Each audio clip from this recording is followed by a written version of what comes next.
प्यारे बच्चों, अस्सलाम अलैकुम।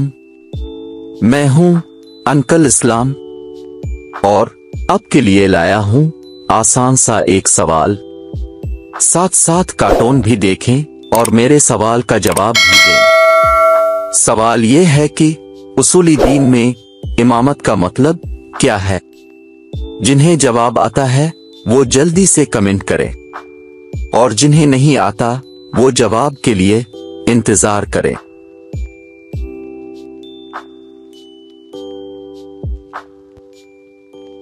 जी तो प्यारे बच्चों, जवाब सुनने के लिए रेडी हो जाए।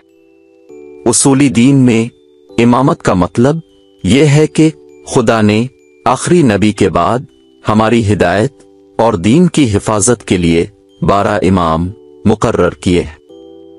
अगले सवाल के लिए चैनल को सब्सक्राइब करें और वीडियो को लाइक करें और कमेंट में बताएं कि क़यामत का मतलब क्या है।